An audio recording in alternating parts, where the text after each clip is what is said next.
And at the same time, they push the drugs in our communities. They put us in an impoverished state. What do you expect that's going to happen to the black man who's a survivor when you take all the resources away from him and then the only resource you give him is drugs and guns? What's going to happen? He's going to kill the next brother for the survival of himself and his family.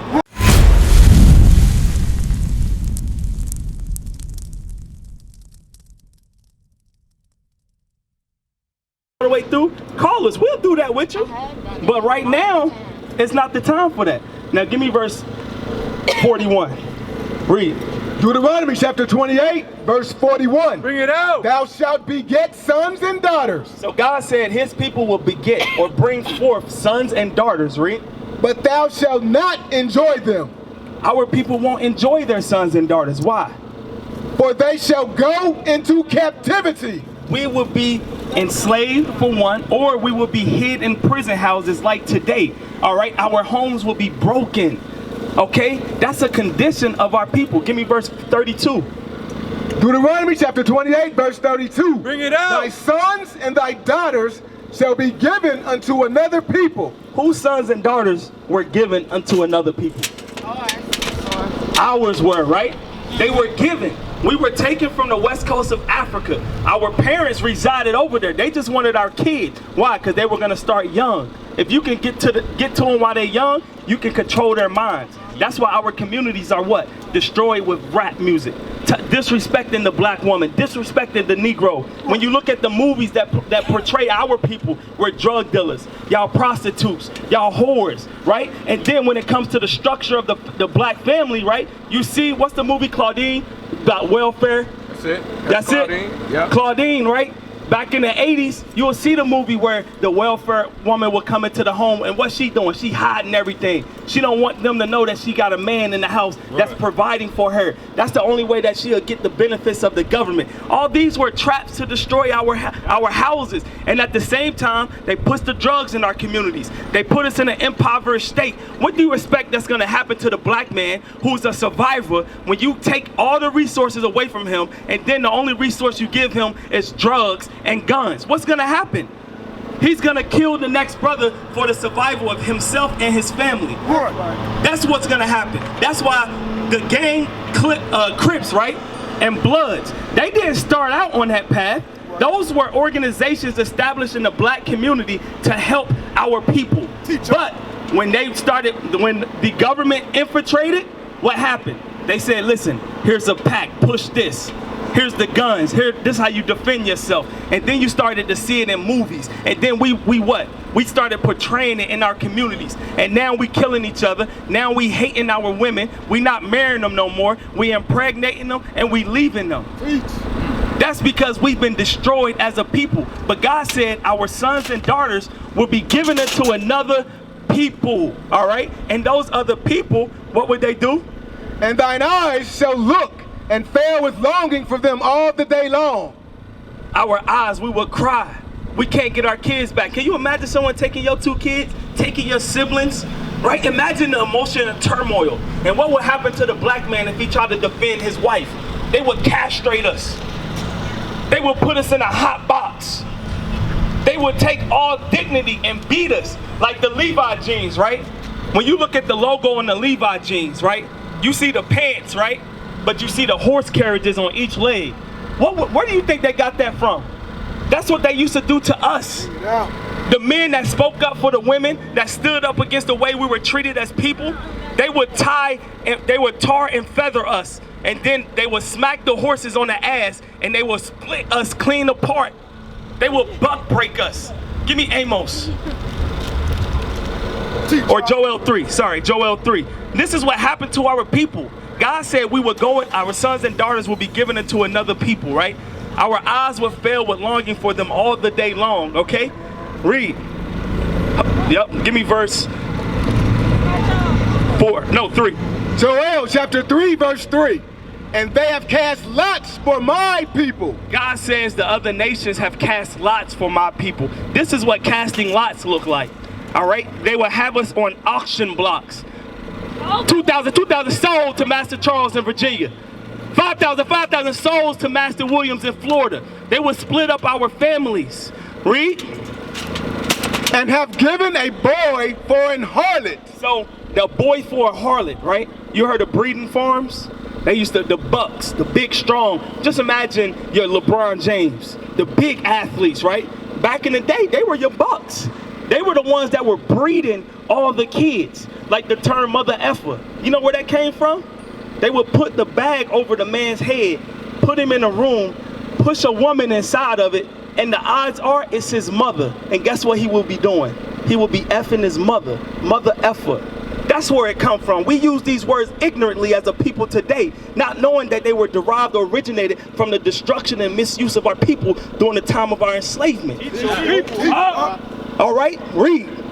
And sold a girl for wine. They sold our sisters for wine. Why? Because when that slave buyer would come, he would come off the ship, right? But he wouldn't have enough money. So what would he do? They would trade the women for wine. Here go 2 barrels of wine for her. I want her. What would happen? They would destroy and molest our sisters. That's what would happen to our people. Read. That they might drink. Yea, and what have ye to do with me, O Tyre and Zidon? God saying, what have you to do with me, Tyre and Zidon? Tyre and Zidon are 2 African cultures. Have you ever, when I grew up, right, I was always taught in church and in school that Africans sold Africans into slavery. Were you taught the same? No? Okay. So these 2 nations here, Tyre and Zidon, are African nations, okay? When you look at, where the Muslims at? They probably on this same sign right here, actually. There they go. Look, right here. Have you ever seen a true Arab or a Muslim before? What color are they? They black. They black, right? So when you talk that Africans sold Africans or dark people sold dark people into slavery, right? You would believe that your own people sold you into slavery. You would think that y'all were the same people.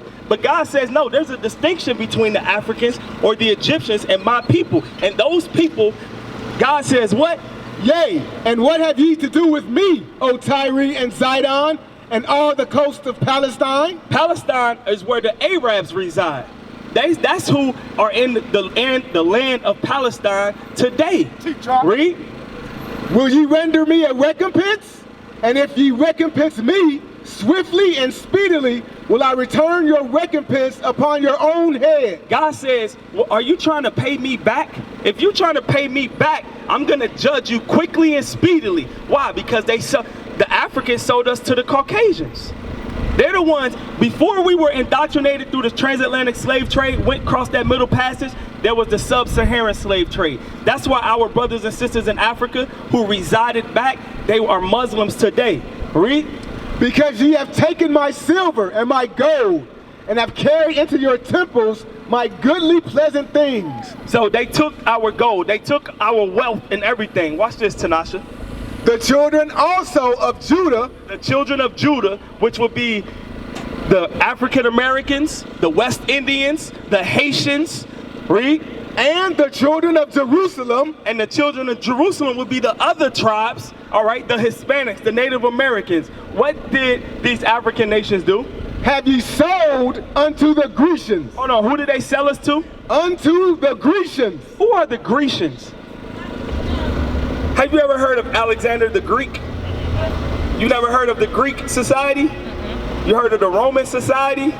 So these, when you actually do your history, my sister, these are the ancestors of the so-called Caucasians today. All right, this is your white people today. That's right. God says the Africans sold us to the white people. That's right. Sold the children of Israel to the white people so that they may do what? That ye might remove them far from their border. That they will remove us far from our homeland. America is not our homeland. Do you believe that? You don't believe that. So where's our homeland at? Africa. Africa. Where at in Africa? Oh, no. You don't know, right? No. But that's a prophecy. God says his people won't know where they from. God said the children of Israel do not know their homeland. They don't know who their master is. Read. Galatians chapter 4 verse 26. But Jerusalem, which is above, is free. Read it from the top. But Jerusalem, read. Which is above is free, which is the mother of us all. Hold on, what is Jerusalem? The mother of us all. So what's our motherland? What did we just read? Read it again for my sister Tanasha. Galatians chapter 4, verse 26. Bring it out. But Jerusalem, which is above, is free, which is the mother of us all. So what's the motherland? Go ahead and say it. What you said? Jerusalem. Yes. Jerusalem is our motherland. Look at your mother like, boy, how you know that? He listening. Christ said if you want, you got to become a child. You got to have the ears of children to listen and to subdue your own understanding. All right? So, for example, give me Isaiah 3 verse 12. Because this is the conditions of our household. You let me know if this is true or not. Read. Isaiah chapter 3, verse 12. Bring it out. As for my people, children are their oppressors. God says for his people, children are their oppressor. Who's the ones that's doing all the killing in our communities? The niggas. Okay, the niggas. What's the age range of these niggas?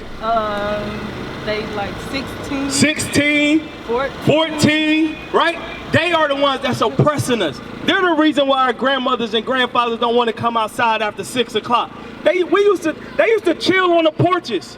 The whole community used to talk to one another, but not with these badass little kids running around no more, Right. who got the gun on their hip, Right. and now they passing laws talking about, oh, you don't need a CCW to carry a gun, open carry.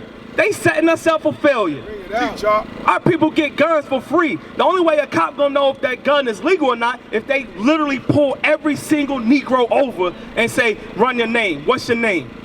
And more than likely, they're gonna give them a false name because they know they big brother social security number. So all they gonna do is run it. Okay, yeah, you Charles Williams. Okay, yeah, you 28. Okay, all right, you ain't got no felonies, no warrants, but you got an open carry. And now he gonna go free. And then the next day he gonna kill somebody. Or he on his way to kill one of his own people because of a woman or because of drugs or because of the pride of life. But they gonna pass a law to set all of us up for failure. What's stopping them from doing the same to your children? Teach y'all. Nothing. But God said we will be given it to another people, and this people don't love us. We used to scream black power while heroin was pushed. But at the end of the day, nothing's in vain. IUIC has been given a vision. The tents of Judah has risen. Many has attempted the mission, minor murmuring, omitting and missing the mark. Just reading that he had the flame of fire in his eyes gave us the spark. We on Paul's mission.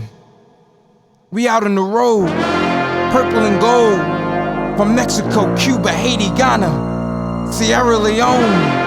144,000 boots banging, concrete crackling. These are how men repented at heart. The scriptures is proof. IUIC, we deliver the truth.